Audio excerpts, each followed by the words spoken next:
मैं हमेशा परमात्मा की कृपा से उनकी दी हुई शक्ति, बुद्धि, विवेक, बल से कर्म क्षेत्र में लोगों की तन मन धन से सहायता करता हूँ, पर कुछ परिस्थितियां ऐसी आ जाती हैं कि मैं सभी का सहयोग करते हुए भी लोग मुझे गलत ठहरा देते हैं, तो मन असल दुखी बात हो है, जाता है। आपका चिंतन सही नहीं है। किसका प्रश्न है? आप लोग देख रहे हो। अगर आप सब में भगवान देखने लगो, कितना बढ़िया हो जाए, फिर आपकी जो शिकायत है ये दूर हो जाएगी। अगर सब में भगवान बैठे हुए तो दियम वस्तु गोविंदम, बहुत बढ़िया तुमने लिखा कि भगवान के द्वारा दी हुई विवेक बुद्धि बल से, तो भगवान की तो सेवा कर रहे हो। उसमें थोड़ी सी और बात लिखी है। क्या? क्या कि ठगा जाता हूँ, फिर खुद से महसूस करता हूँ कि अच्छा करने पर भी गलत। कबीरा खुद को ठगाइए।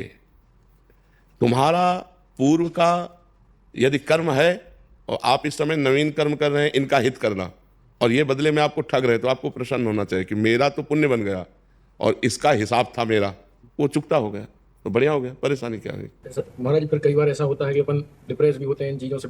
क्यों डिप्रेस होते? इसीलिए कह रहा हूं, तुम लोगों को देख रहे हो इसलिए डिप्रेस हो गए। संसार देखने वाला ही डिप्रेस होता है, भगवान को देखने वाला डिप्रेस नहीं होता।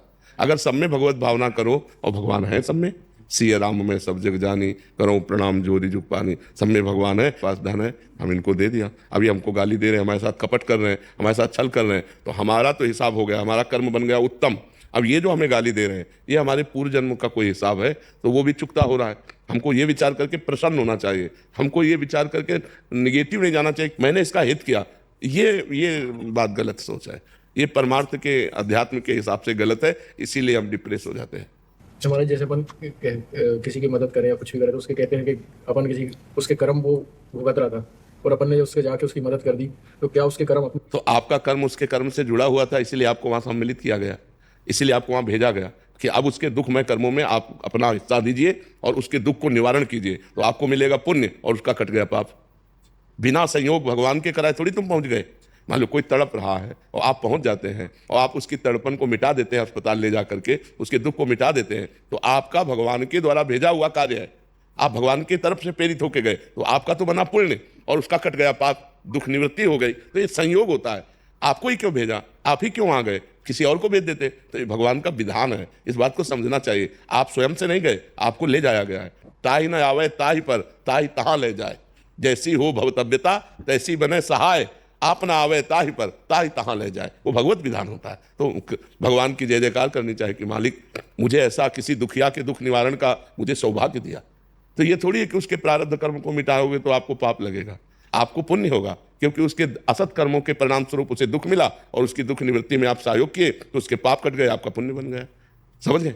जी जी। महाराज, जैसे ये कर्म कहाँ से शुरू होते? जैसे एक कसाई जो रोज मुर्गे काट रहा है, वो तो रोज हजारों मुर्गे। अरे तो इनकी फिर दुर्दशा जानते हो कैसे होती है? नरकों में इनको लाखों करोड़ों वर्ष सड़ाए जाते हैं, वो तो तुम्हें नहीं दिखाई देगा। अब जैसे यहाँ चोरी की और पुलिस पकड़ के ले गई, अब वहाँ जो हिसाब करती है, अंदर 4 पुलिस वाले मार डंडे, जब उनकी खाल उधेड़ते हैं, इसके बाद 20 साल की सजा, आजीवन कारावास, एक एक गलती की। तो यहाँ जो कर रहे हैं ना, इनकी दुर्दशा जो नरकों में होती है वो तुम्हें तो पता नहीं। कर्मों का फल तो भोगना ही पड़ता है ना। देखो ना जीव की कैसी दुर्दशा होती है, फट गए पूरे शरीर, तो अब इन सब भोगना पड़ता है, यहाँ भी और नरक भी। ऐसा नहीं है कि ये जो कर्म कर रहे हैं इनको भोगने अवश्य में भोगना पड़ता है, एक एक कर्म को भोगना पड़ता है। महाराज जी, अपन से कुछ चीज हुई हो जैसी जो कभी गड़बड़ हुई हो, तो उसको ठीक करने के लिए भगवान की शरण में होकर भगवान कहते हैं कि सर्वधर्मान परित्यज्य मामेकम शरणं व्रज, तो अहम तो हम सर्व पापेभ्यो मोक्षयिष्यामि मा शुचा। अब लव न सानी अब ना न संयो, आज तक किया, आप कोई पाप नहीं करूंगा। और भगवान की शरण में और नाम जप करो, भगवान के नाम जप से सब पाप नष्ट हो जाएंगे।